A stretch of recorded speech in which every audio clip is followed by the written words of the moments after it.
Welcome to the Dr. Shawn Tierney podcast. My name is Shawn Tierney, and I am a neuromusculoskeletal sonologist. I treat athletes and high performers. My goal with this podcast is to help you make better decisions regarding your health, athleticism, and all aspects of life. Here, I'm both a student and a teacher. Thank you for tuning in.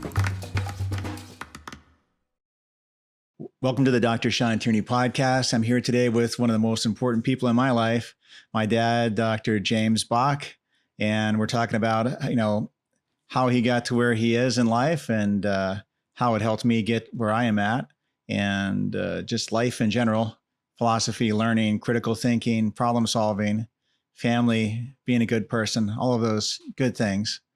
So I just want to start from the beginning, Dad, and just, go over, hey, how did you come about in life? Just give us your story of how you developed and how you became this outstanding person, the teacher, the ethical, the integrity that's developed in your decision process, and as a young person coming up through life, whether being an athlete or being a son, a brother, then a teacher, a leader, a father, husband, all those things. And we're getting to where you ended up now here, where we're, it seems to me you're a leader in getting people to be, responsibly thinking and making good decisions and supporting people in your life. My goodness, Shawn, that's it's a lot of stuff. I need to start with a little bit. Let's start from the first. Let's go for the first 20 years first. Let's see that. First 20 years. Yeah. I'd have to say it was family and hard work. My dad delivered bread, and he had to get up early in the morning, and he didn't go to work. He didn't get paid, and we kind of learned that it takes hard work, that nobody's going to give it to you, and we just grew up that way. And the connections with family were really important, helping one another. And I think being part of a community, a small community, helped. I didn't get lost in the numbers.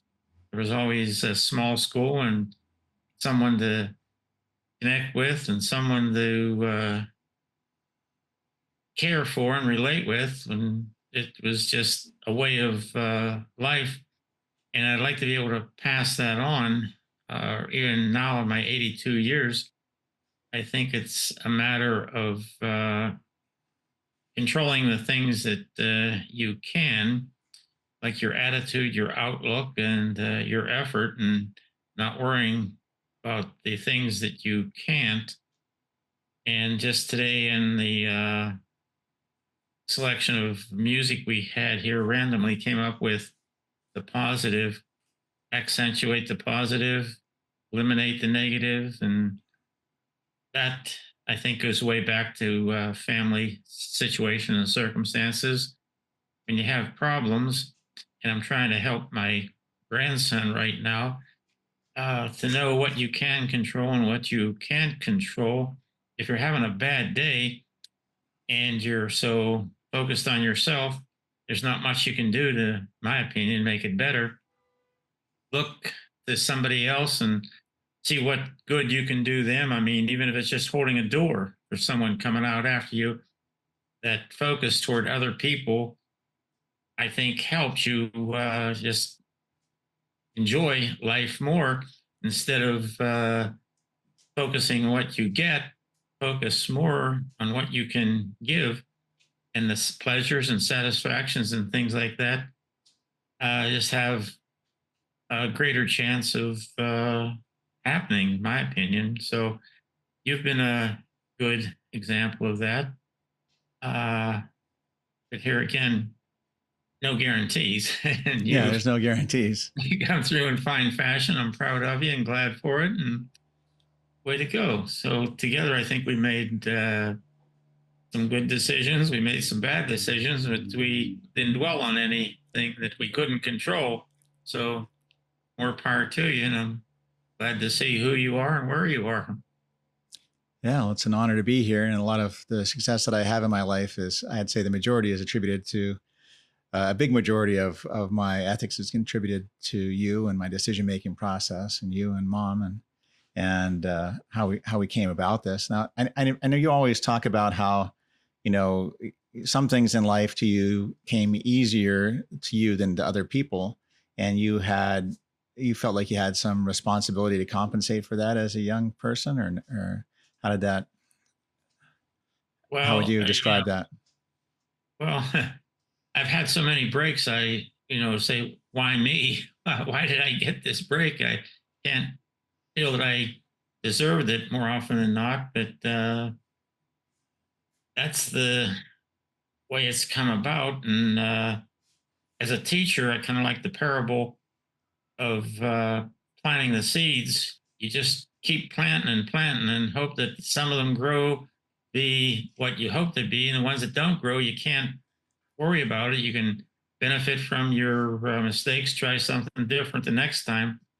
But the past uh, can't be forgotten, but it doesn't need to be focused on to detract from what you can do, what you will do. And well, you're asking about the many. I mean, why me is just time after time. I can't explain it, but I can be thankful for it and not worry about it.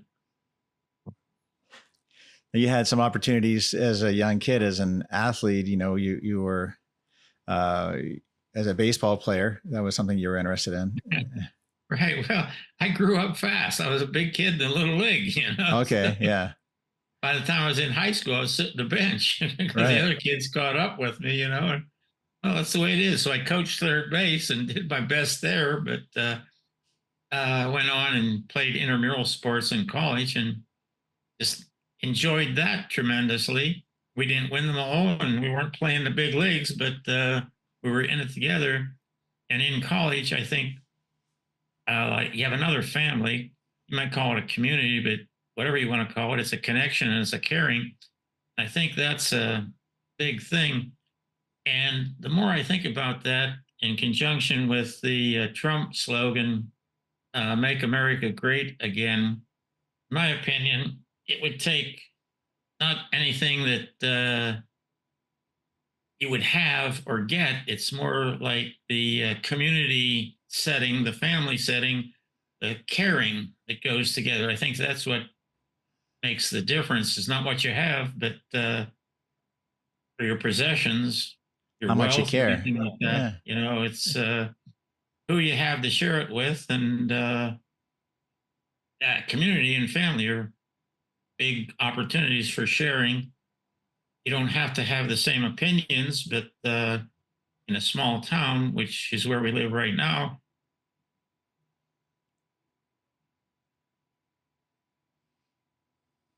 What's going on?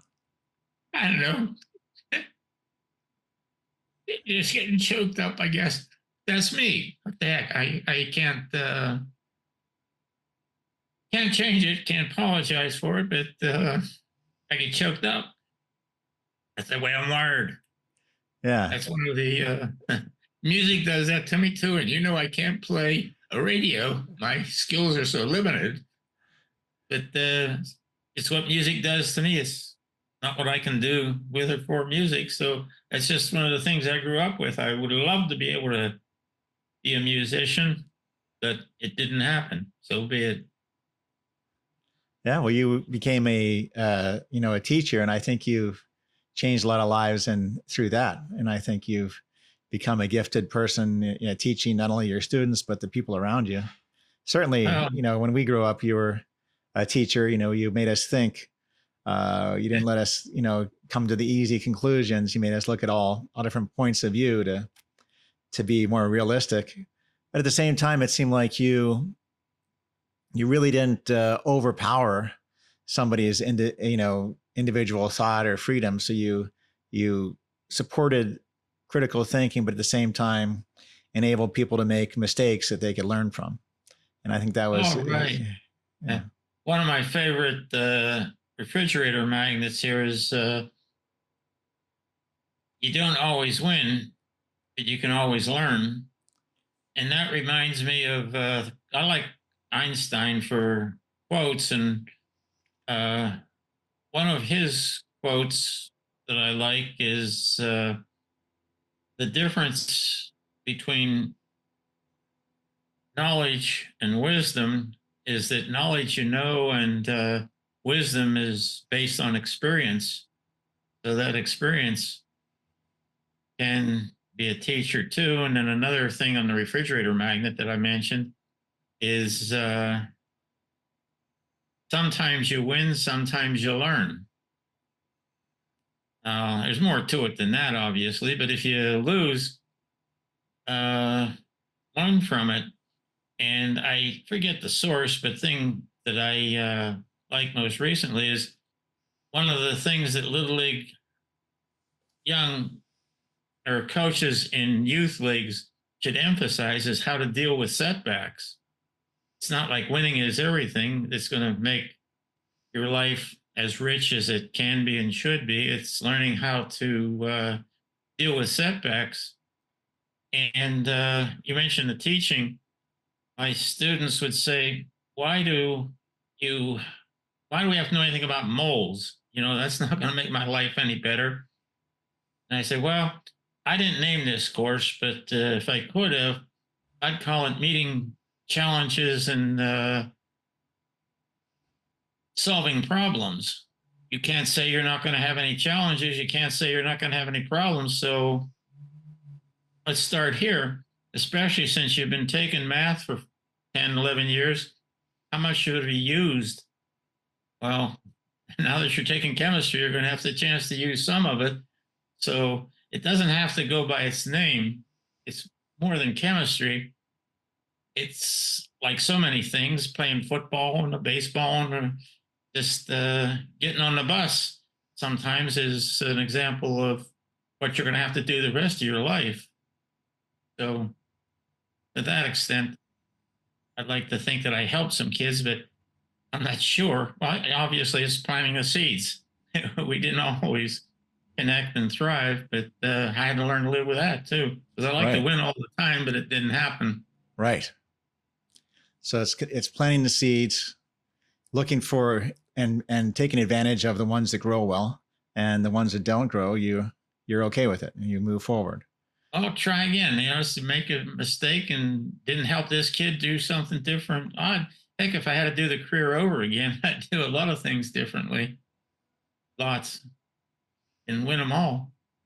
And as I think back, I struggle more with the ones I didn't I win than the ones I didn't help bother me more. But I can't, as I said earlier, focus on the past. I want to keep going. So keep going was continuation with you and your brother and sister and now grandkids. So keep trying. Yeah. I think you've done, a beautiful job in your life. And that's why we're here. I want to learn more about it. And I think you had some opportunities,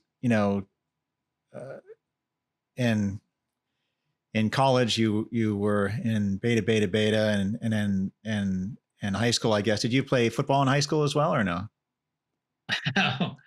I played my ninth grade in a separate district. We were visitors. Our small community didn't have a high school.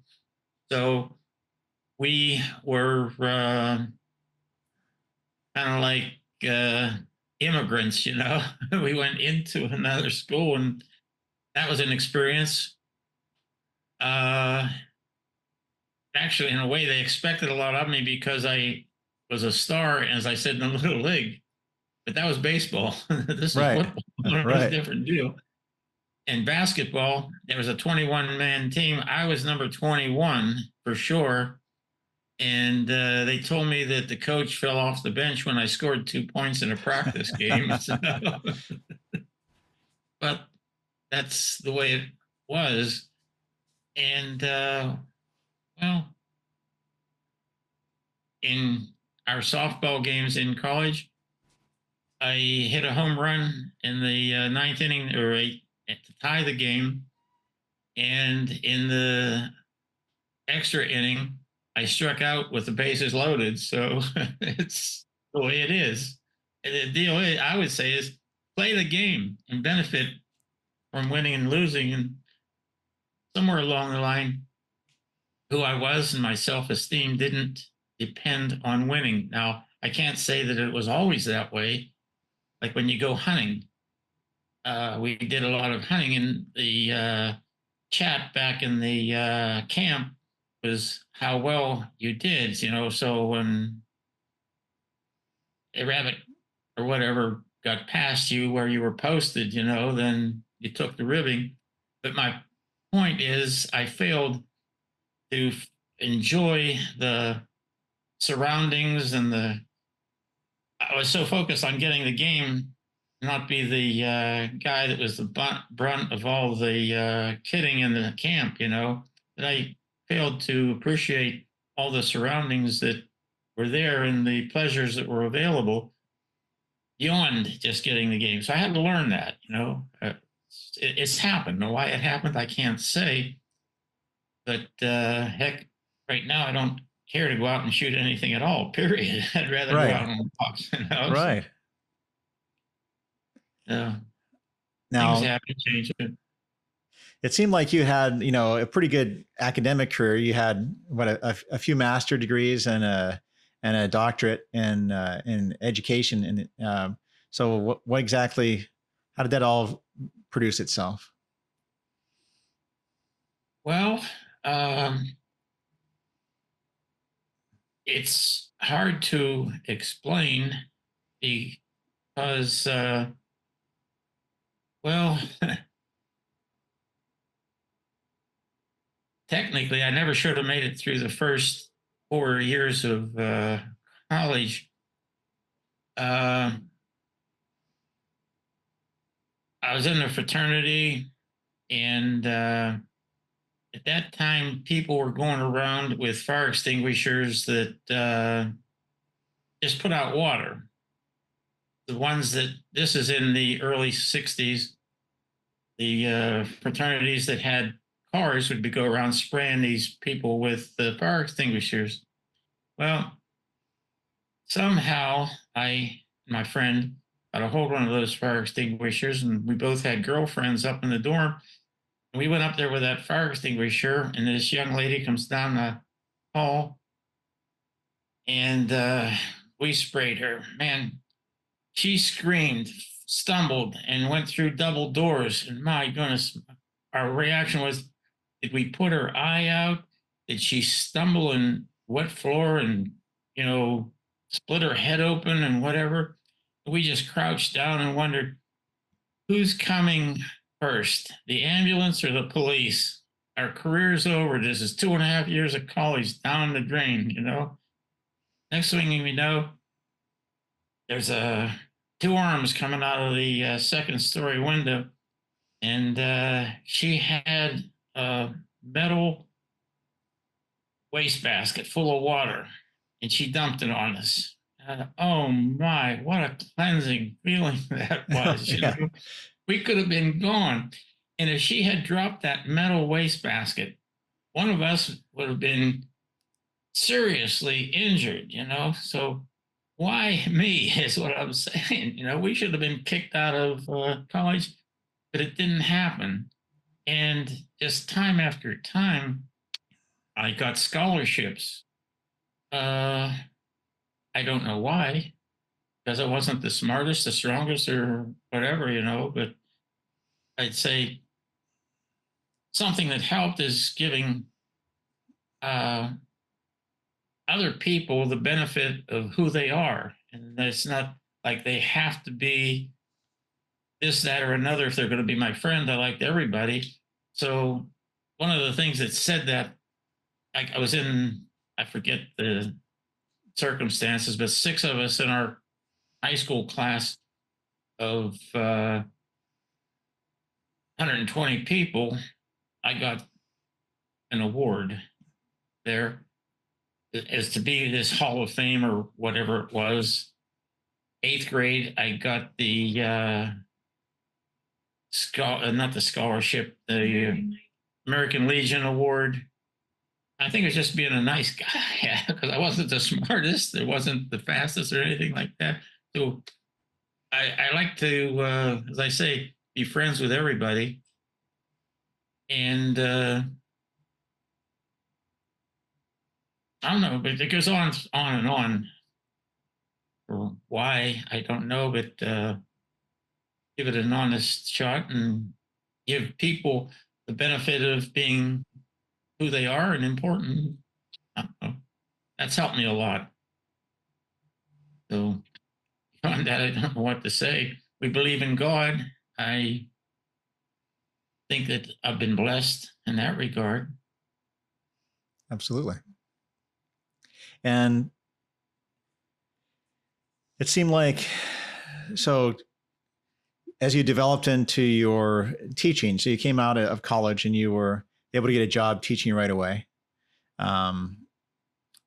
How did that all work out and come to be? I got a scholarship at Pitt right out of Teal. And as part of that master's program, I had to do some intern teaching. And I had the second semester. And the first semester was taught by somebody that dropped out of medical school and he didn't want to go to the Vietnam War. So he was just a draft dodger and not there because he wanted to be. And so by the time second semester rolled around, these kids had been neglected and hardly inspired. He just part of a, so I got to working with them and we turned them around. And by the time the end of the school came, we were playing an intramural basketball game in this school where the seniors that year won the WPIAL football championship. They won the basketball championship. And since then, that school, Aliquippa, has put out numerous professional athletes. So we're playing a pickup game of basketball, and I happened to sink a couple, which in that day would have been 3-pointers. They didn't have 3-pointers. And they said, "Man, we didn't know you could play basketball." And I said, "Man," I think back, I was number 21. Why did that ever happen? Anyhow, the principal offered me a job there. Well, that was at the other side of town, hardly where I was going to be married the next year. And so I declined on the thing. And turns out the supervisor for me in that program gave me a B for student teaching, and he gave my predecessor an A. And what the heck? What kind of standard is he using here now? So the next thing I know, I applied for different jobs on my side of town. Didn't two of them I didn't get. So it turns out I get the job where the supervisor I had for my internship was also an administrator. So he set me up. So that's the only place I could get a job. But it was great. So here again, it's not like he sent me to the Siberian seminar or anything like that. It was, well, didn't understand it. So I just had 38-year career there that up and down, but that would have made it longer if they hadn't made it so much of an incentive for me to retire. Their thought was that by the time I had the doctorate, I was at the top of the scale. They get rid of me. And the joke was then that, well, after they got rid of me, they got artificial turf because they could afford it. But here's another thing. When I started teaching, you could just as easily get food stamps for what they were paying teachers back then. But they said, well, you can make this X amount of money if you go on to your doctorate degree. So I just kept, in the summer, applied for teacher workshops and seminars and so on. And I kept getting them because at that time, the United States was trying to catch up with Russia in the space race. This was, early 60s. So they wanted to keep science teachers educated and happy. So that was a blessing. Why did I go that route? So I kept going and going, and uh, well, got a scholarship at West Virginia, and that paid for the doctorate. You guys were down there I for remember that. Yeah. In your school, Morgantown. so Yeah. First we grade. did some trailer living, Yeah. Yeah. and it paid off. So I got a nice retirement now. That it's been 23 years, so another blessing. Yeah. That's fantastic. Well, it's nice that, and it seemed like when you were working as a teacher, you liked your work as a teacher. You worked hard. You come home and you did your work for another few hours. You take a nap and do your work for a couple hours. But on the weekends, you would work around the house, and then in the summers, eventually, we had the lake house, and you enjoyed a lot of physical work. It seemed like, so you had this academic teaching, thought-based work, and then you had this desire to always be physical. It seemed like, and learn physical work, whether it's building things or doing lumberjack work or whatever style of physicality. So how does that fit into your life? I mean, it sounded like you were an exercise person. I mean, you were always seemed like really good at sports. When I was growing up, better than most of us, and but you also had this thing where you like to be very physical. So how did that fit into your life? How did you feel about that?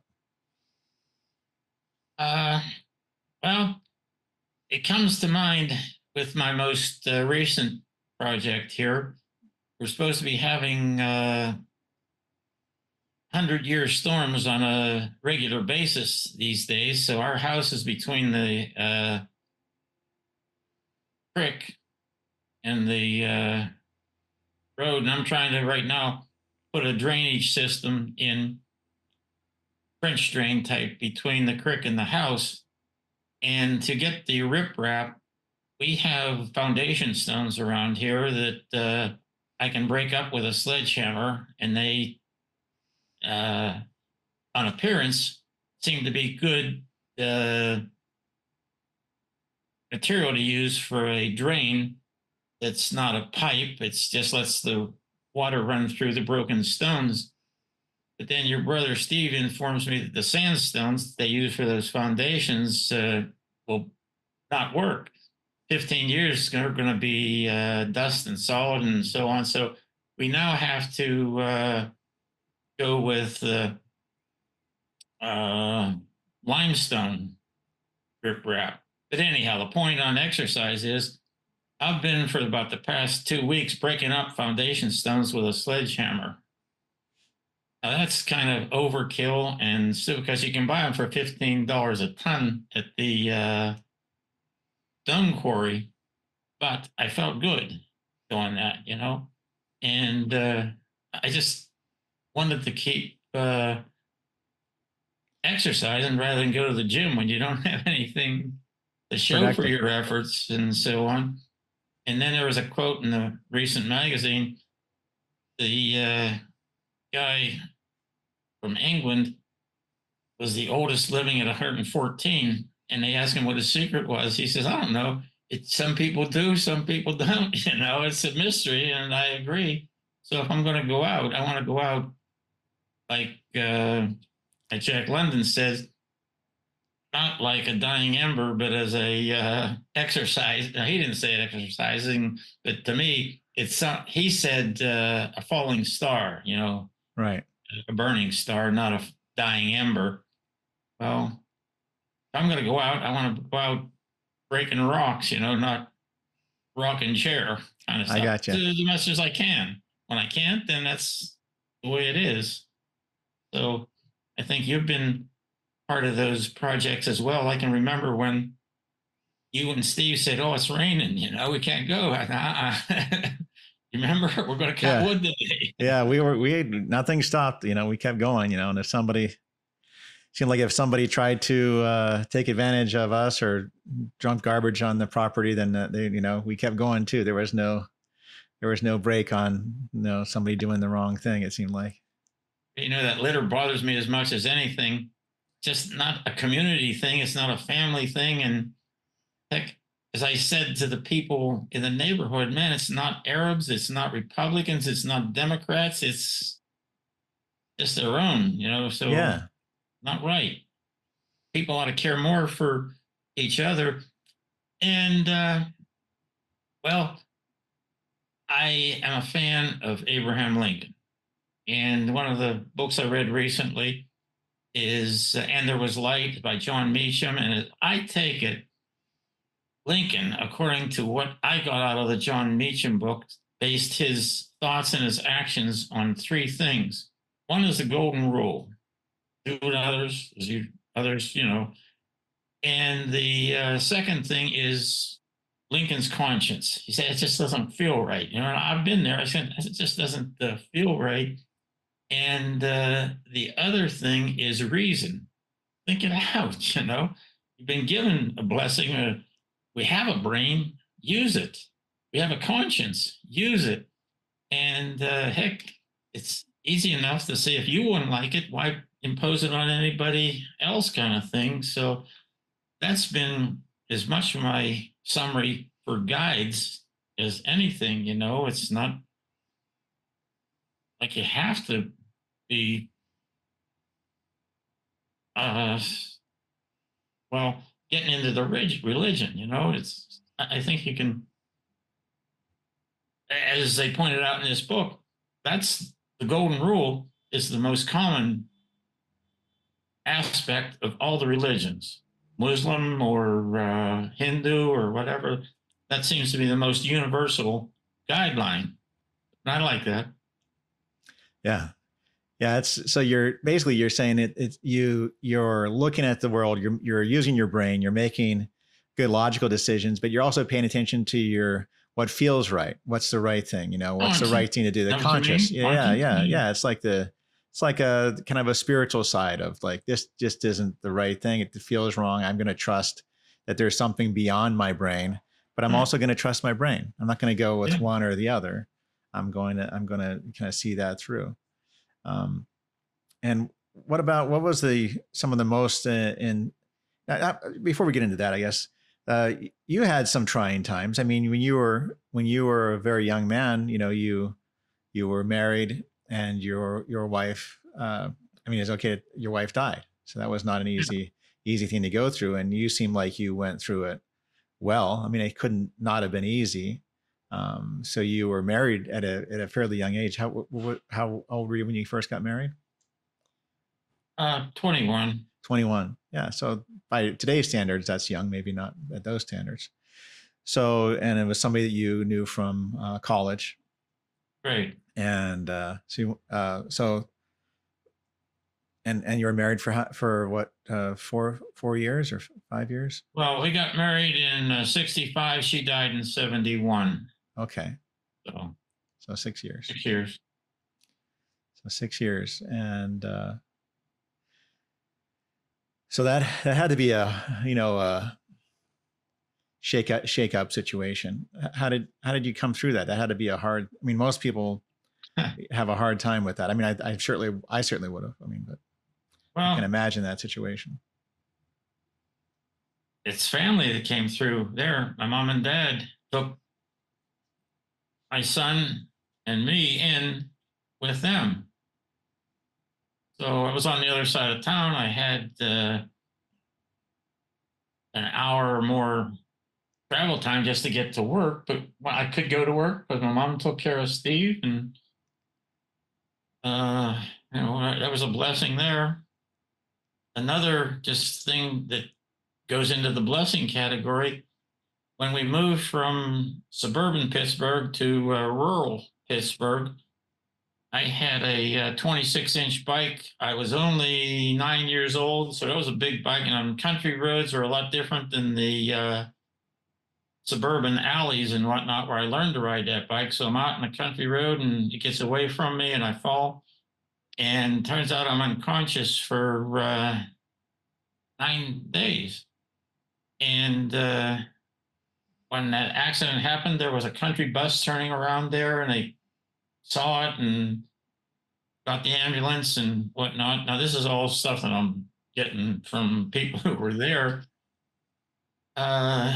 when they're going to the Pittsburgh hospital, they stopped at a busy intersection.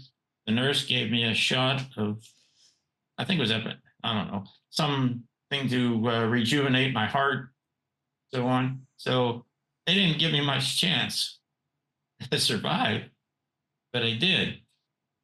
And that was a head injury. And they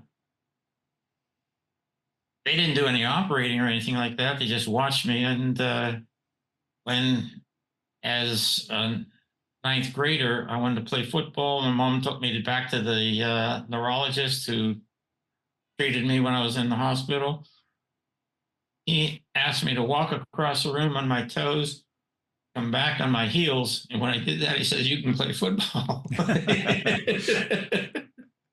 So my mom says he's playing outside in the yard anyhow, might as well let him go play football at school. So that's the way it was. Why I was alive, I say thanks. And then, that's, really good there. But back to that time, my family took care of me and us, and why they were still there. I just couldn't imagine what the situation would be if they hadn't dealed me out. But when you have family, it makes a difference. When you have community, it makes a difference. And back to what it's going to take to make America great again, I just think it's more of a community us situation rather than me and them. Right. Yeah. How do we work together? How do we support each other? And it's not like, heck, if you don't agree in politics, that doesn't make them your enemies, in my opinion. No. It doesn't do anybody any good, in my opinion. Yeah. I 100% agree. And so then you in 71, your wife died and you moved, back in with your parents, my grandma and grandpa Bock, across town, which is like an hour drive at least to work then from there. And then depending on the weather and the traffic, you had to go through the tunnels and the bridges and all that. Yeah, maybe an hour and a half. Yeah. Pittsburgh has got some traffic.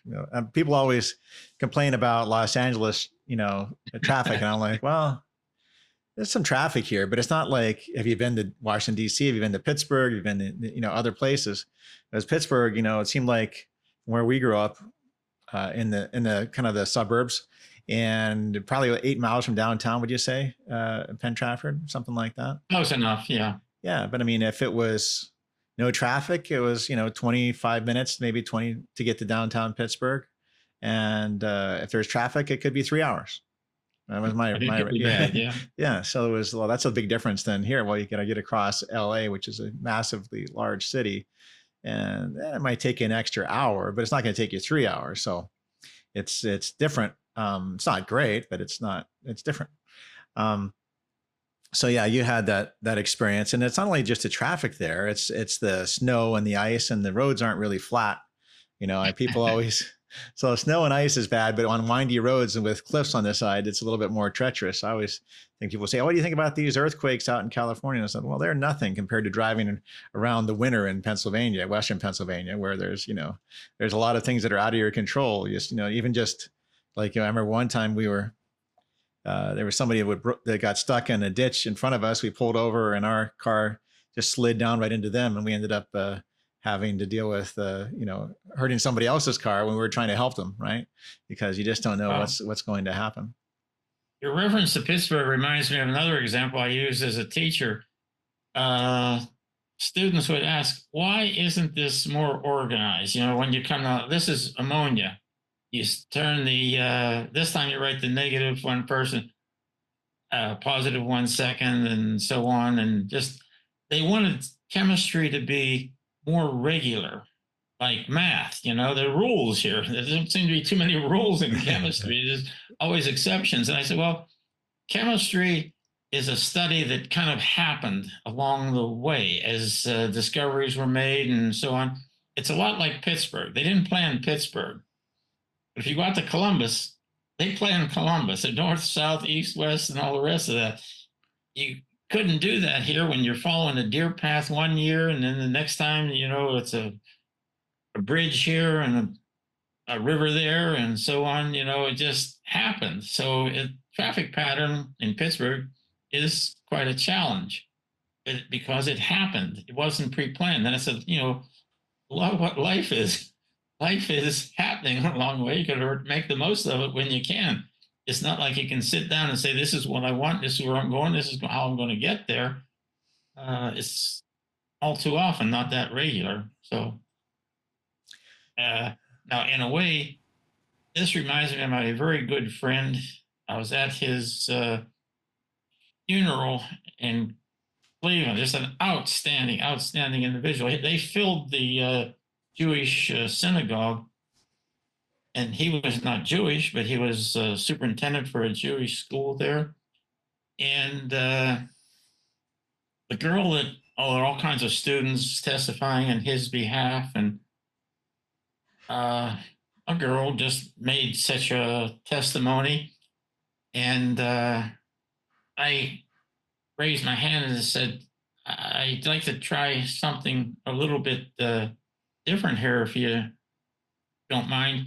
And the guy that was conducting it, he was worried about that. And I said, well, what I'd like to do here is make a reference. You tried earlier to light that candle up there and had problems. So I said, now, if Ron had been here, he would have taken that as an example of a learning experience, And his daughter tunes in and said, my goodness, you're so right. We went to the symphony, he and I, and having gone to Thiel College and a liberal arts school, he points out 3 grammatical errors in the program to me, but taking advantage of the opportunity there. And back to that candle, we talked about the heat and the light. I'm just saying that's what Ron would have done. That's the kind of guy he was. And I'd say we kind of grew up that way. Think about it. And you kids, when you get in the car, we had games to play, but they're all based on math and odds and stuff like that. Yeah, it was great. Toward the end, I don't know who it was, you, Steve, not Brenda, anyhow, said, when you go in a car with you, it's like getting in a classroom, Yeah. You keep thinking. Yeah. So that's one of the pleasures. Oh, yeah. I think, live life to its fullest. Don't just float and coast. That's, I think, something I told you and Trent too. When you're going through life, keep your head high, your eyes open, your mind connected. Now, since then, I've kind of added maybe your mouth shut, but usually that's a good idea too. Yeah, I agree. It wouldn't hurt. Listen more than you talk. I think is something that better. It's just something, we try to do that. I think I in my life, sometimes I get a little bit shocked because like I'm talking to somebody that doesn't know how to think. And I just remember, oh, well, they didn't grow up with my dad. So my dad taught me how to think. He taught me how to make a good decision, and it's like, and they're making decisions based on information that's not, worthy of a decision, so that was, and I think you see that too now with people not making decisions based on bad evidence, but that just is, an advantage of growing up, with a very caring, logical, teaching father trying to help me get through life with good decisions that are clear decisions and not emotional decisions, not faulty decisions where you really taught us to try to look at reality as much as we can. And I think it's really hard to see reality. And I think it really is, but working with you, learning from you, I think I had a little advantage over maybe some other people. And also just, not making those emotional decisions, say, calm down, let's look at the whole picture. Let's see what reality is here. So I think that was a blessing for me. And I think even the work we did, was, we would, do, whether construction work or roofing work or lumberjack work. And I always thought that it was very, very dangerous, And, but it also was this is dangerous, but this is how we make it safe. This is how we do it right. This is how you deal with stress, you know? So it's kind of like teaching you, like, when everything could go sideways, how do you make sure that it doesn't, you know? How do you be aware of everything? I remember, you know, being a kid, and, you know, and I think it's probably typical for most everybody that grew up in back in Pennsylvania. It's different than people that grew up here in California, but I remember just like, okay, it's time to, you know, peel an apple, you know, start peeling the stuff with the family because at the orchard getting ready to make pies. And like, well, I'm too young. That peeler could cut me. I can't do that. You know, like, well, no, you might get cut, but you're not too young. But I'm only 5 years old. I think I shouldn't be doing this. Like, no, you're good. And then, you know, okay, now you got to start using the paring knife. You know, it's like, I think this is dangerous. It's a knife. You know, I'm not that old. I'm not that coordinated. You think I probably shouldn't be doing it? It's like, yeah, you should do it. It's time to learn. But you're probably going to cut yourself, and that's okay, you know? So and then, you know, you're okay, you got to swing an axe. I'm like, swinging an axe? I'm only 7 years old. I think I should be swinging an axe, splitting wood. And you're like, oh yeah, it's time. You should be doing that. But, you know, be careful, because if you cut your toes off, they don't grow back. I'm like, what? Which was a shock, you know, for some reason.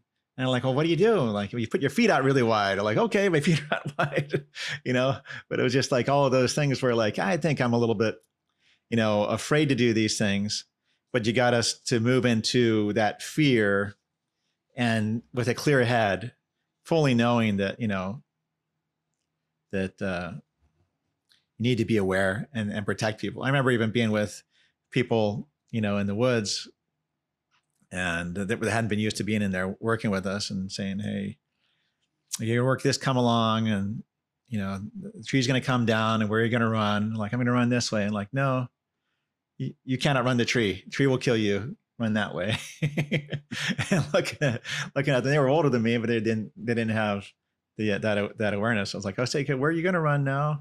And I'm a young person. I'm like, they're going to run that way. I'm like, okay, good. We're going to go. Let's get down the tree. You know, because always things could go sideways. Sometimes the tree doesn't fall straight. Sometimes it gets hung up, and all those things.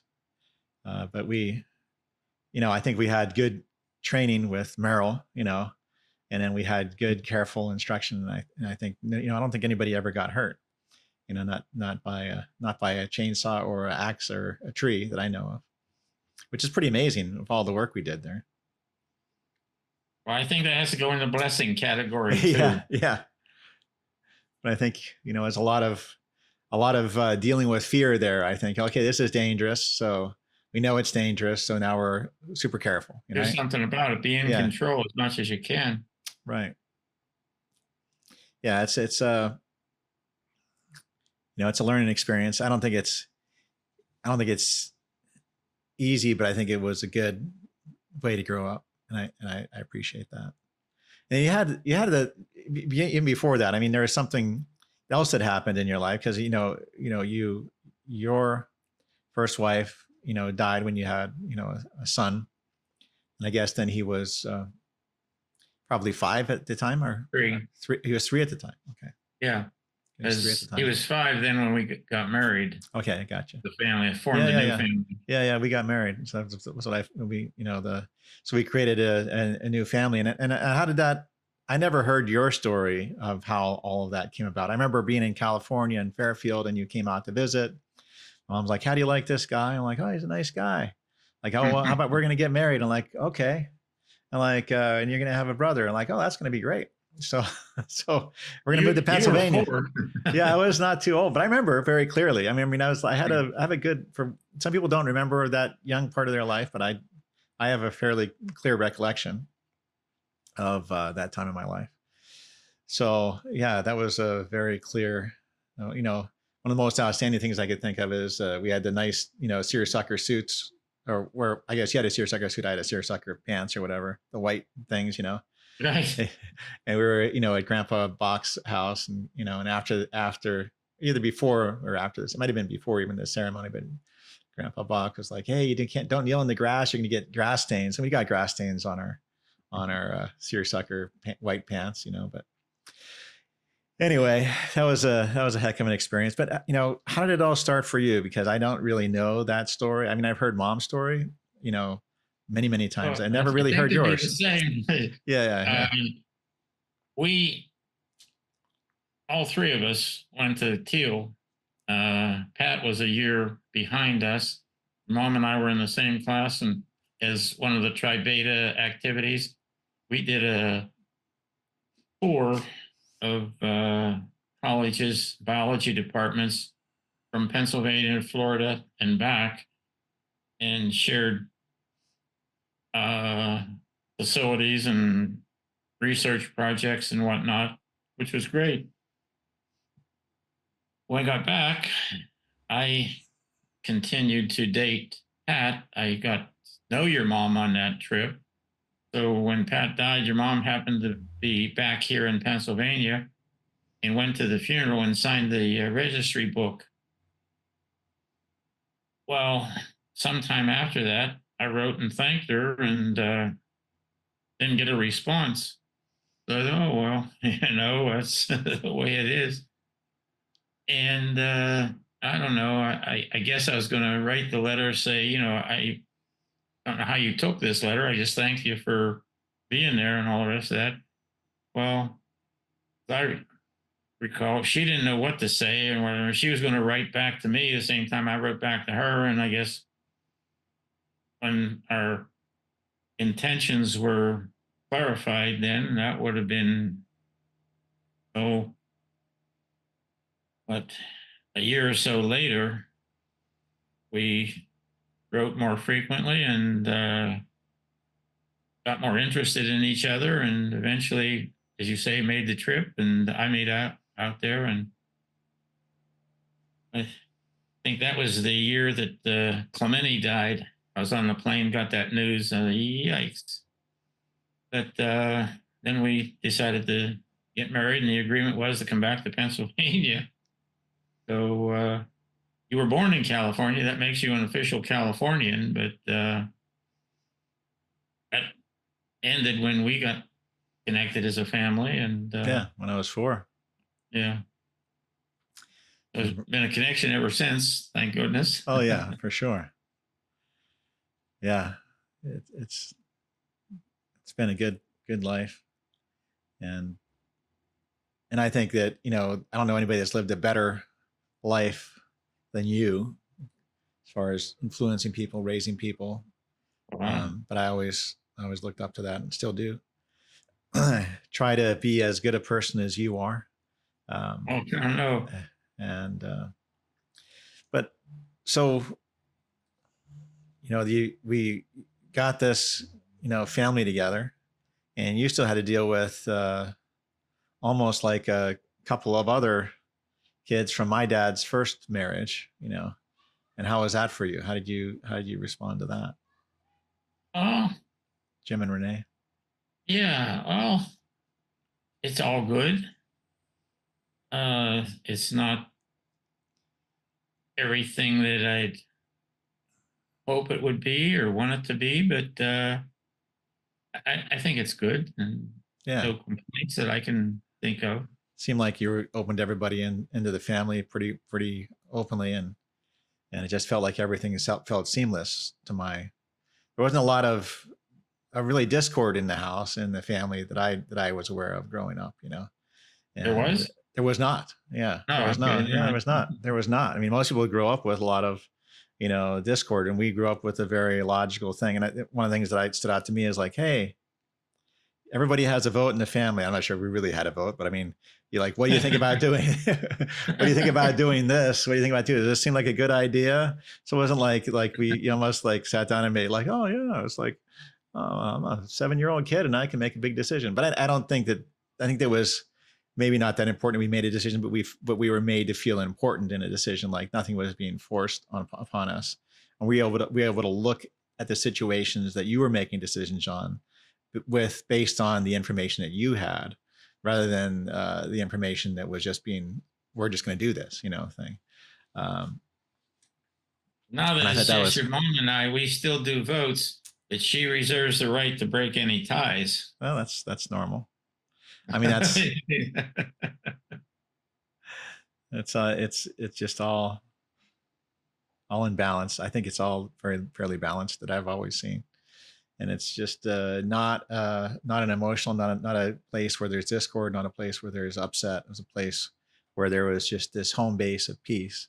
And I like from that one of the books that we were reading, uh, uh, the author was saying that life is a series of adventures extending from a stable base. So if you have a stable base of your family, of where there's something stable there, then you feel more capable of adventuring out and taking risks. And I think that's what you provided for us, Steve and I and Brenda, as a family, is a stable base where we could go out and have adventures and take risks and learn and go through forward in life. But I think when you don't have that stable base, it's a lot harder for people, And so I know that, you and Mom provided a stable base for us that enabled us to, you know, be what we are. Made our own mistakes, but it wasn't anything that wasn't good. It was certainly not anything to do with you, right? Because it was all our own mistakes were made, right? And learn and Well, hopefully learn from and move forward with. in a way, that reminds me of one of the many things I remember from my dad, which was whatever job you get, give it 100% effort. Don't feel if you're being underpaid that you do underwork, because when you leave, your reputation as a worker is going to go with you, and that's important. And there were times when my dad was the only one that could deliver bread or would deliver bread through snowstorms and all the rest of that kind of stuff.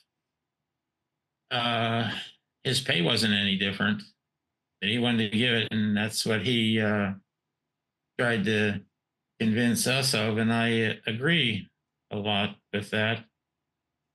Um, Responsibility, and well, I think one of the mistakes and things I'm trying to help Trent, our grandson, right now deal with is the idea that it ought to be easy, it ought to be fun.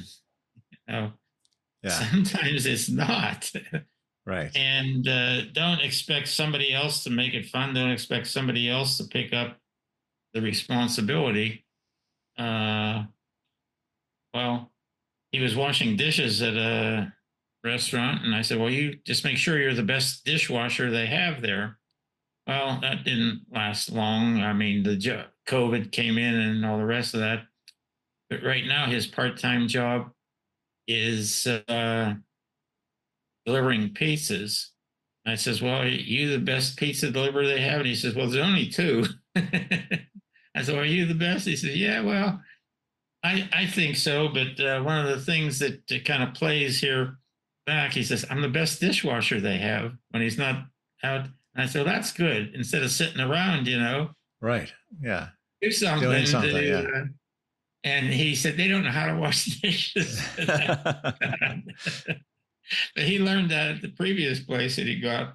And so that makes me feel good that this idea that my dad passed on to me is still going through you guys and now this third generation. Something to think about. Yeah. Yeah. I'm pretty amazed to see, I mean, obviously nobody's perfect, but I mean that how mature he handled, like, after his graduation, uh, the gifts, and how much respect he had, how well he accommodated people around him. He has a maturity about him with people, and a respect for the people around him that I think is maybe a little bit unique, even, for his age, and but it's coupled a lot with what you've taught. I mean, the stuff, the sayings and the wisdom that you're constantly passing down to him. It seems like it's taken on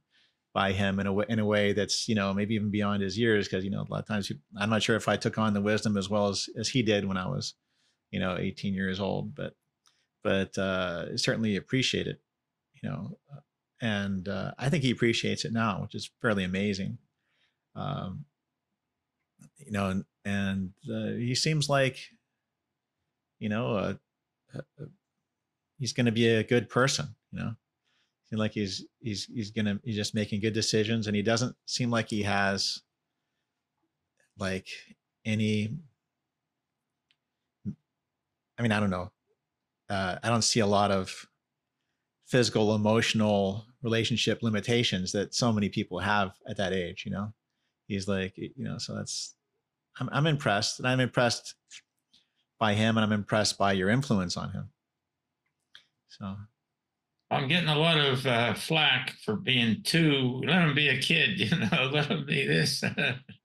And well, no, you don't get a second chance. right, exactly. You know, it's just it's so different, you know, to look at a kid in California versus look at a kid in Pennsylvania in some respects. I mean, I think, you know, there's this, you know, emotional, social maturity that maybe people have here that he has. You know, he's got this social, emotional maturity that I think is a little bit beyond average for his station in life. But also, I think that there is something that happens in Pennsylvania, maybe not as much for him, is that you get used to hard work from a young age. You know, like you have, like, I think of like cousins that were, you know, were EMTs before they were 20 years old, or were at, working on accidents, or people were working on farms, or they're doing heavy work, or they're working with heavy equipment at a very young age. And that responsibility that uh, is kind of taken on in rural Pennsylvania in a way that maybe it's not in other parts of the world. But I think that's that advantage that I grew up with, where, you know, you had to take some responsibility and do some things that scared you and take care of people. You know, Well, not necessarily Pennsylvania, but the rural setting, I think, is conveyed by a directive that was given to one of my friends who's a human resources specialist with a big company. And she was told that if they're out to hire an engineer, make sure it's like the Rooney Rule for football.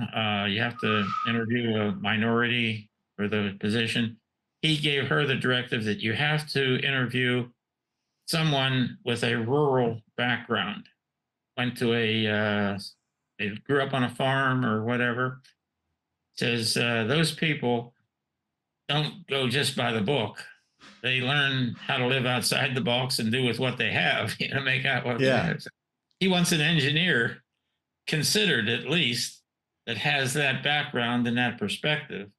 So that might be a difference between any urban setting and a rural setting, you know. yeah, Common in the rural community here is every farm has a possibility pile. You don't throw it away because you might need it. right, right, And if you don't have the right size, you'll make it the right size, kind of yeah, thing. You know, you'll yeah, do some modifications. yeah. So I like that aspect of the rural setting here. And just last 2.5 days, there was a problem between the tractor power takeoff and the drive shaft for the rotary cutter or the brush hog. And two farmers came down and helped me finally get the thing going. So just some, you know, the rural setting and the community too, which I like. And yeah, I don't know. Just another thing comes to mind here. My grandfather lost his fingers, two of his fingers, when he was 18, working in a stamping factory. But anyhow, it kind of limited his ability to work in the steel mills generally. So he was a girder painter. He put the primer on the steel girders when they were done, which isn't a high paying, high skilled job. But the thing I liked is when the depression was ending and the factory was gearing up again, he was the first girder painter brought back because they could count on him to be there for the job, you know, and that's important. Oh yeah, to me.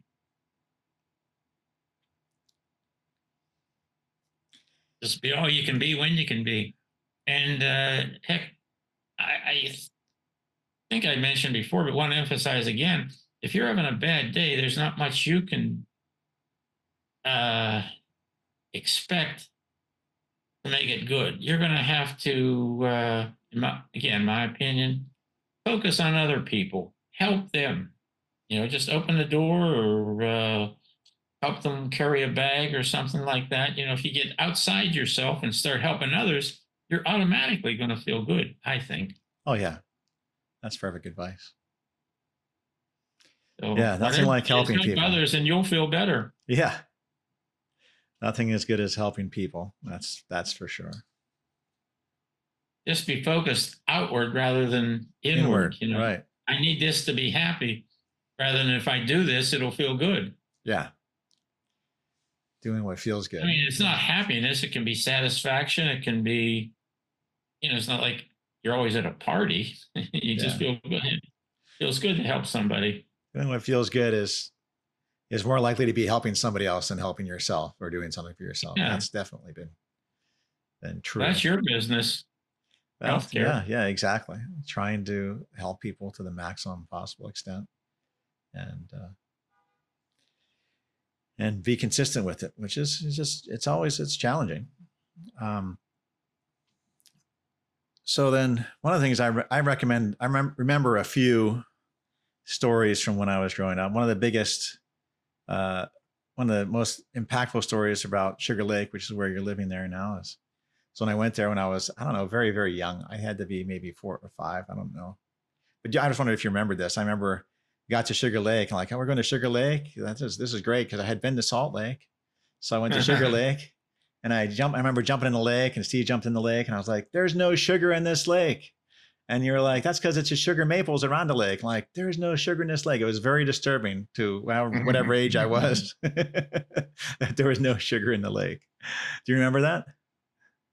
No, but we bought the property in 78. You were born in 79. Oh, this was long before this was long before you bought the property. This is probably like right after the marriage, probably, I would think. Right after we all got, became a family. I think that was probably initially. I mean, it was down by the boat ramp on the other side of the lake, We went in there and I remember that. And there's no sugar in this lake. And I was very upset. I remember tasting the water, like, there's no sugar. Along that line, I was 15 years old. We won a Colt League championship and went to California to play Colt League baseball tournament. And one or two of the parents didn't want us to fly out, so we had to take a bus. I was 4 days and 3 nights on a bus to get out there to play baseball. But anyhow, the thing that relates to your experience at Sugar Lake, they took us to the ocean. This lake, Ontario. I mean, I don't know what part of the ocean would be, but you know where Ontario, California is? Yes. Okay. So they took us to the beach, and it's probably straight in around here then, because Ontario would probably be straight down to 605, so probably be like Seal Beach or Long Beach, probably Seal Beach or Huntington Beach, yeah. Well, around here, I was jumping into Sugar Lake, Lake Erie, and so on. I jumped into that ocean. And my goodness, my mouth was open. I don't know what the reaction was, but I gulped and gasped and collected myself the best I could. And I thought, what was that? They said, keep your mouth shut. How old were you then? 13, or no, I would have been 15. 15. Oh, yeah. Yeah. That's the first time I ever saw the ocean. I didn't know anything about it. Yeah. Playing on our team was Sam McDowell. He went on to be a star pitcher with Cleveland. Oh, wow. Yeah, Ontario is not too far from where Sandra went to school, Pomona. I mean, in osteopathic school. So no, not too far away. So that's kind of pretty much. You would have come to the ocean right around here, probably from there, I would think. Yeah, so that's interesting. That's Coincidental. And that Yeah, was well, that was a long drive. You came over here on a Volkswagen bus, is that right? With a team, or right, how? that was Pat and I. We did a tour with a Volkswagen bus. We got married in '65. Bought this bus in '66. That was for $2,600, and it was a pop-up roof in that bus. And we went around the country. It cost us about $600, and we would overnight in parking lots for laundromats. They had a bathroom, So then the next time we'd go to a campground or something like that, shower up or whatever. And we stayed at two relatives to keep the price down. One in Tampa Bay, the other one was right there in Los Angeles. But yeah, we did that. And well, she was hardly a hippie. I was not a hippie, but the cars that would be going past us, seeing a Volkswagen bus, turn around, give us the peace sign and all that good stuff. I think you got it wrong, bud. Yeah, yeah. We weren't wearing the hippie attire back then. No, But no. we were driving the hippie vehicle. Yeah. Well, that had to be a good experience. Yeah, it was. So, So one of the things I really enjoy now is just the things that you write. You write a lot of letters to the editor and a lot of kind of passing on wisdom. I like to see, like a book written on, all these little pieces of wisdom, these little thoughts, There's so much you have like to give on wisdom, I think at this point. When I see it, everything is so well written, so well done, so well thought, so carefully done. And nothing is really, I like how the letters you write are not excessively long. They're just concise. They pass on what you want to pass on. Easy to read, well written. And I just think we need more of that. We need more of that as a society. Funny that you mention that and appreciate it. Steve's doing the same thing with quotes. His quotes are more rural, but still thought-provoking and yeah. Good guys. And I just got a book from Renee, actually. It's 100 quotes from Albert Einstein. And I like them. It's right over here on the table right now. It's 100 quotes and it's 100 pages. For some reason or other, he put one quote on each page. I just wish they had some background or context, what he was doing, what he was thinking, what he had in mind there.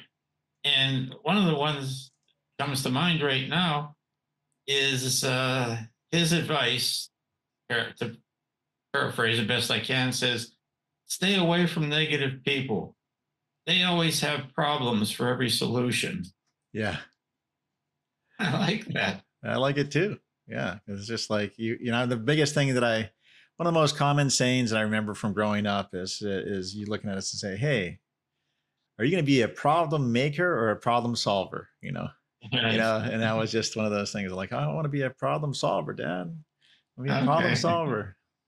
So that's, it's what we try to do, obviously don't, I think you don't always solve the problem and, and it's, that's the hard thing, but you always do the best to do it. Right.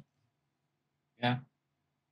And I got a quote from my parents.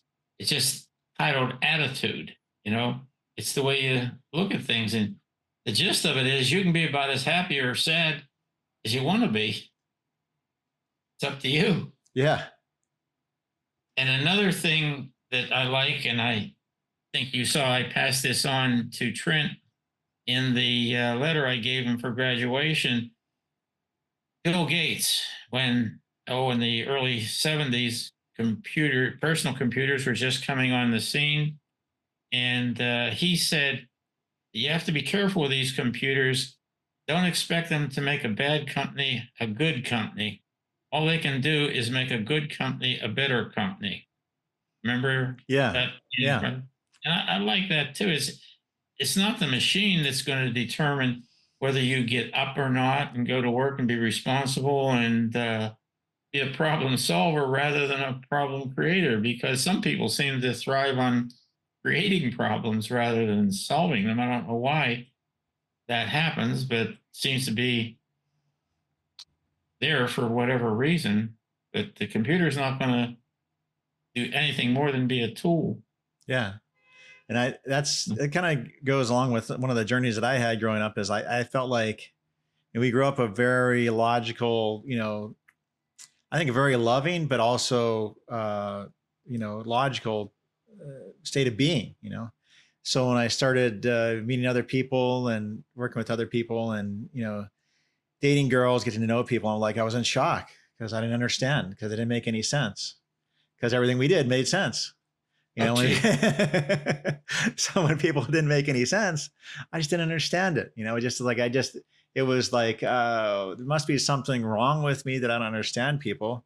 And so it's always, then it was like a venture of like, how do I understand people? How do I make sense of this person who's not making sense? Where are they coming from? What's their drivers? And I think that you always kind of had that kind of observance of like, hey, maybe what's going on with people. But I remember being shock, and I think I eventually realized that, hey, teenage girls don't necessarily make sense by definition. So you got to get used to that. I mean, some of them do, but not the majority that I was, dealing with at the time. So that's just that, all of that learning. I think it's really good to come from a place where things make sense, and it's a lot easier perspective. And even when you recognize that things don't make sense, you're able to gradually figure it out, like what's going on here, because you have perspective and you can read books and you can study and, understand. But you can also know that you don't know, and that there's something to learn. I remember when we were doing things, like, we're going to do some plumbing. So we would read the plumbing book, we're going to do some lumberjacks. We read the lumberjack book, and we have to learn all the knots and work with a lumberjack and learn how to do things. So that was interesting, because I think that, I think that was a unique experience too. Hey, we're going to do this new thing. Let's read about it. People just tend to do them, but we would read about the projects before we would do it, whether it was plumbing or electrical or framing or roofing. We would look at it and try to get the mechanics down and then do it, and then kind of move forward with it. I'm not sure if that's standard, but I didn't observe that happening with other families, other kids growing up. And I remember a lot of the kids that we were around us, they like to hang out with you, because because you like Jimmy Marcos and all, and Dave Miller is like, hey, I wish I had parents like like yours. They're just so good to be around. So I think that I and Pete and everybody seemed like, not that they didn't have great parents, they did, but I mean, just they appreciated you. Everybody seemed like they appreciated you and mom. So I don't know. There's always some teasing in there that made it on the lighter side. It's not like the teacher always expected people to sit in a row and have the right answer. right. But this aspect of solving problems, I'd like to give Steve a shout out there. He's doing fantastic things with old equipment that's being found, and repairing it and so on. And when it comes time to dealing with a problem, he's great for getting the big picture. More often than not, I'm just focusing on a minor problem that's a challenge for me.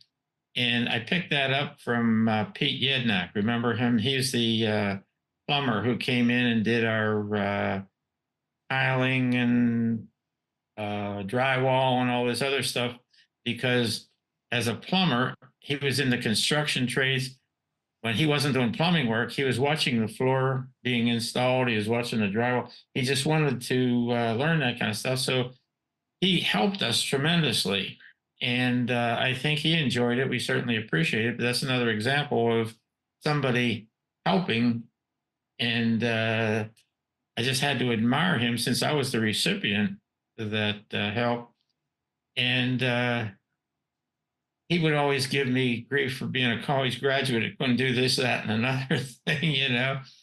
So somewhere in a Reader's Digest or whatever, I saw saying that I had framed and gave him for a birthday present or something like that. And the gist of it was, if there's a society that values its philosophers above its plumbers, then in that society, either the theories or the pipes are going to hold water. Yeah. Yep.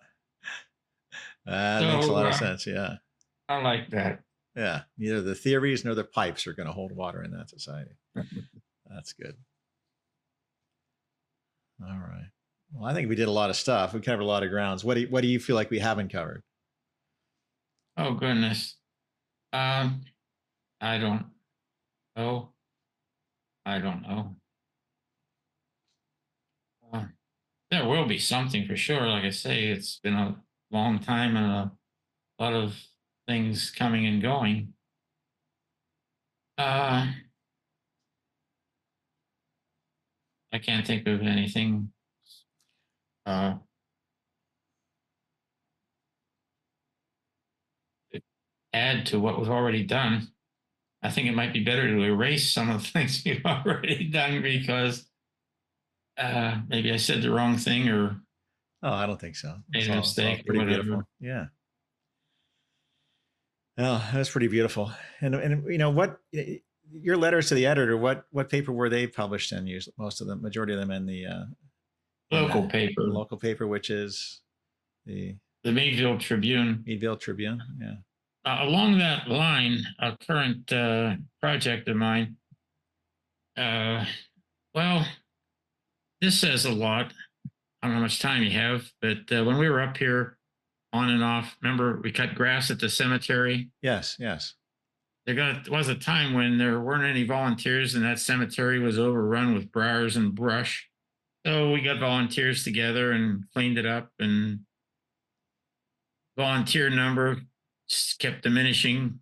I was the young buck at that time, and found out at one point I was the only volunteer left. And I said, whoa, what's going to happen with this cemetery when I'm done? So I started setting up a cemetery management association. And in order to do this, we had to go back to the courthouse, get records. There used to be a cemetery association in 1919. And by the 1950s, its records were gone and no evidence of how it ever, what it ever did between 1919 and 1950s. So I had to get a lawyer. To get that lawyer, I got a grant from a community heritage foundation, and we went to court, and they found out that there weren't any liens against the property, and then we could reconstruct the whole association. But anyhow, the gist of it there is that we got the association formed. So then I go around to other cemeteries. We had to write a set of bylaws. We had to set prices and things like that. Since now, up to that point, some people were just getting buried in there. No charges were filed or anything like that. It's just getting buried out in the prairie somewhere. And well, as I went to these other cemeteries, some of them were in bad shape. And at the courthouse, I found that our county has 288 cemeteries in it. Now, some of those cemeteries are just 5 headstones off the back porch of some old farmhouse. But some of those cemeteries are well run and manicured and maintained. And I asked to see their bylaws. Well, they didn't have any bylaws, and they didn't have any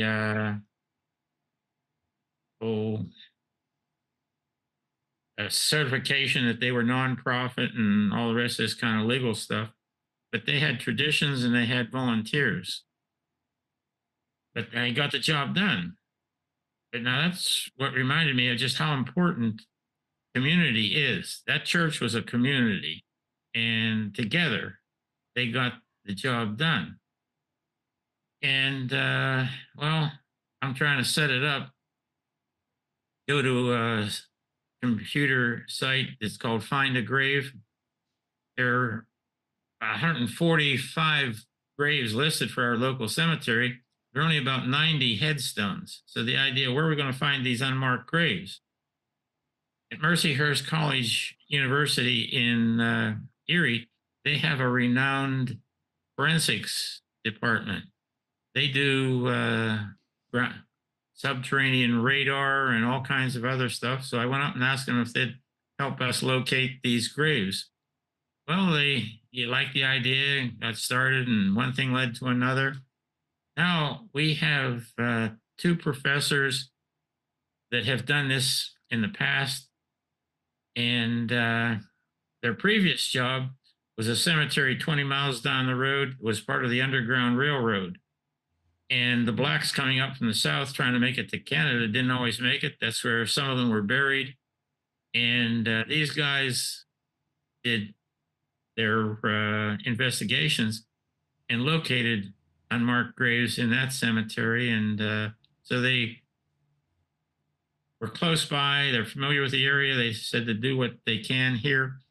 And now the report that was down there is 120 pages. Right now, they've done enough work that we have 250 pages of reports. Now, some of those reports are just locating the headstones geographically. I mean, they're using laser beams and all the rest of that.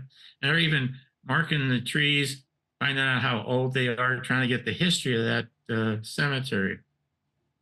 So the gist of it here is I would like, well, the man who brought in most recently drones.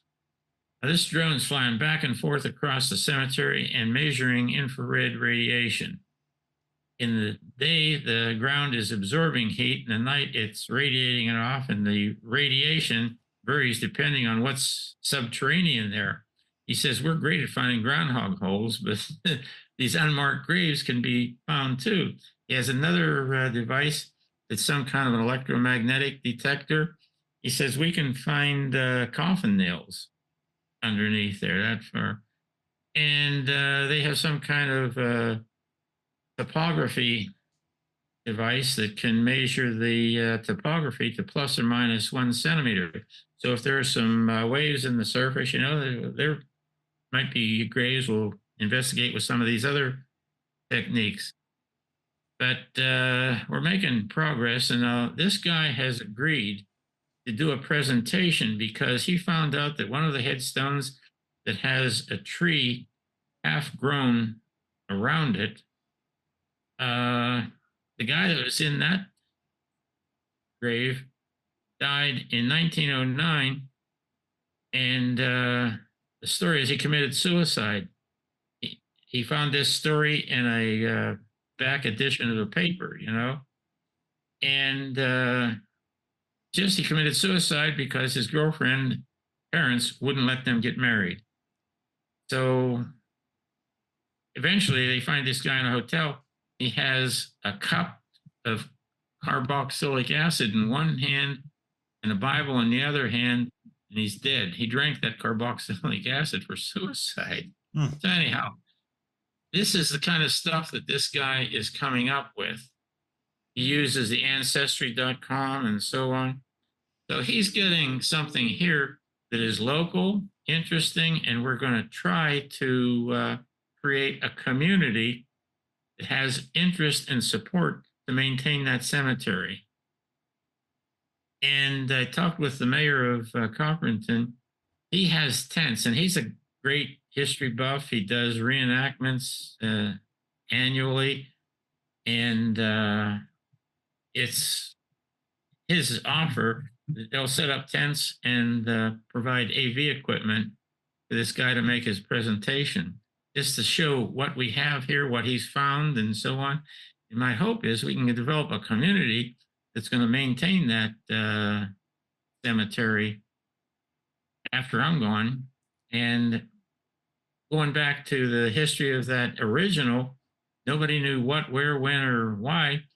So we don't have an office or anything like that. I went to the township to see if they would be willing to serve as an archive for our records.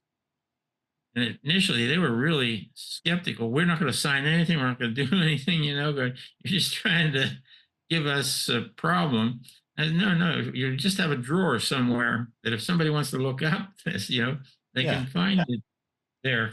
So when they got their own lawyer and they kind of gave them some assurance, all we're going to do, he says, is store this stuff. If you cease to exist as an organization, we're not going to take over the cemetery. And I said, well, that's up to you. But there are some laws that determine what happens to a cemetery when it's neglected or abandoned.